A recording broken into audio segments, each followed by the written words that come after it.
This is splashing a boat, one of the most exciting and terrifying moments in the life of a boat owner. You entrust your boat, your blood, sweat, tears, and dreams to a random person controlling a boat lift the size of a house. You're basically helpless as they pick up 20 tons of your life savings off of the ground, trying not to hit anything, and then drop it into the ocean. Hydraulics can fail, straps can snap, and boats get dropped. Even if it does make it into the water, it can still sink if you install the fitting incorrectly or knock the hose loose. My friend's boat has been sitting in a boatyard in the jungles of Panama for over a year. And come hell or high water, tomorrow I'm gonna be there to help him splash that baby into the Atlantic Ocean. This is the one-day trek that I have to do every single time I go down to Panama. First leg is 4 hours. Please remain seated with your seatbelt. I was so into filming this exit, I totally forgot my carry-on. Thank you so much. You're welcome. Goodbye. Appreciate it. Rookie mistake. Come on. All right, we've got an hour in Costa Rica. Another hour flight, and then we're in Panama. Thank you.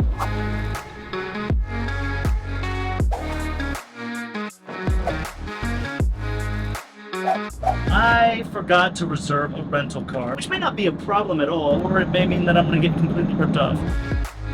I get searched by customs 100% of the time. Unfortunately, I can't show you because they took away my camera and phone and made me delete everything. They always have cars except for today. I've been to that place, that place, that place, that place, this place, that place over there. Sixth is the only place that has one tiny Picanto, and I got it. Thank God. This is the nice lady that is saving my butt and not price gouging me, which she totally could. Gracias, gracias, gracias. We did get charged a $5,000 hold on the credit card because I didn't get the collision insurance. Okay, we made it. I was really hoping to get a bigger car so I could sleep in it after Parlay leave. All right, so Parlay is the name of my friend's boat. In the sailing world, we call people by their boat name more than we do their name. The thing is, his boat has actually been my home for the past 6 months because my boat, which is actually parked next door to Parlay, is just covered in dust and fiberglass and unlivable. So once we splash Parlay, I'm gonna be homeless, which is a problem we'll leave for future Dave. I have complete faith because me and him, we're problem solvers, baby.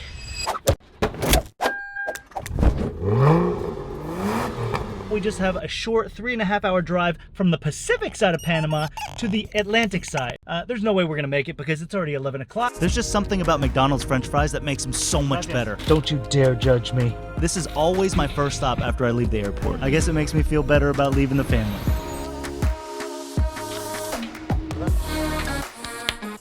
Haven't slept all night. I figured, dude. Right now, we still got a work list. I'm gonna be stoked in that moment when we're out there anchored up, having a cold beer, and then that's when I'll realize we did it.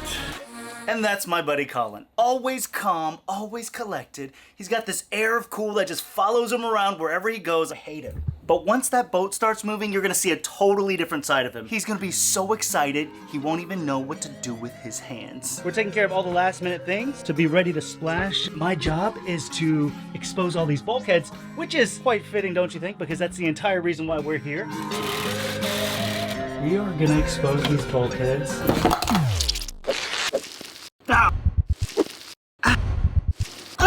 The bulkheads on a catamaran, they do two things. This is actually a 2-scale model of Parlay. You have the two hulls. This is the mast. The stringy things, it's called the rigging. The rigging pulls up. Can't really, you know what? I just realized I can show you in real life. This right here is the rigging. It was the stringy things on that model. The rigging goes all the way up to the mast and down right here to the chain plate. It anchors to the edge of this hull right here. It is under thousands of pounds of pressure. It pulls this mast down against the boat and holds it upright. It's actually not bolted down here. It's just sitting on top of this roof. The bulkheads are actually directly under this mast and they run from hull to hull. The second job of the bulkheads is actually to keep these two hulls in line. If the bulkheads fail, then the hulls can move independently. That's a little dramatic. It doesn't really break like this. The hulls, they actually started separating this way. And then the rigging went slack, and that's when Colin knew Parlay was broken. Oh, look at that. It looks beautiful. What a difference. We're gonna keep these open so when we go into the water, we can see that these suckers don't move at all.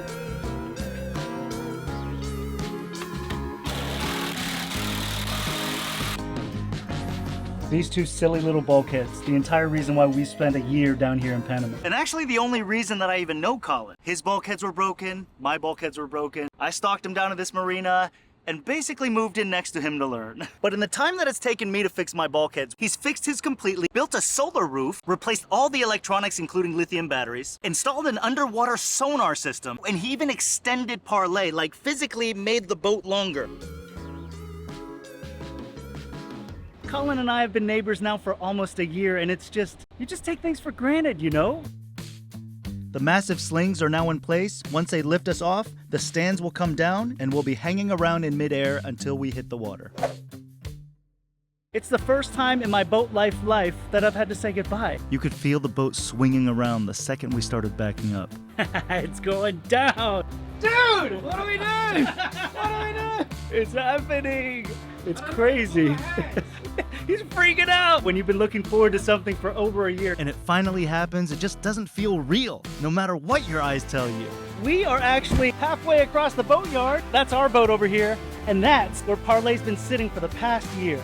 You know, I hate saying goodbyes. I'm so excited for him, but then it's bittersweet because I'm about to say goodbye to a whole bunch of people I'm never gonna see again. This is it, the home stretch. We're going in the water.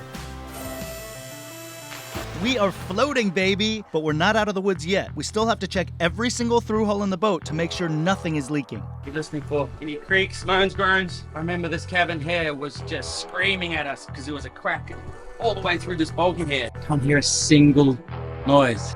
This new 3-inch through hole was the biggest worry. Is your side okay? Only the leg. Shut up. Motherfucker. Can't believe it. He did it! It's in the water! Parlay is off.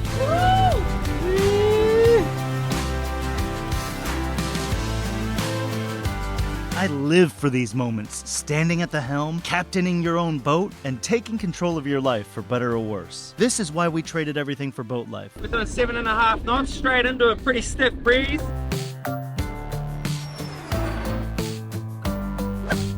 Captaining Parlay, no big deal. Capitan, don't really know how to sail, but I got this. What would we do without you, David? I don't know.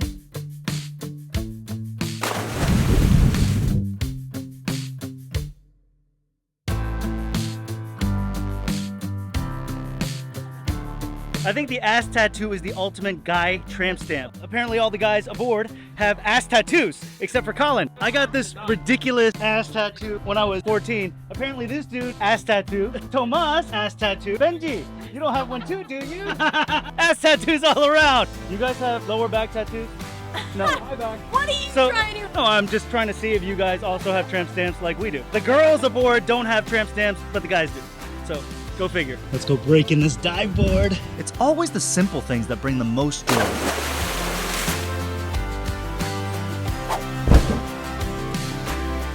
That sound of the engines going off, it will never get old. Is this sailing?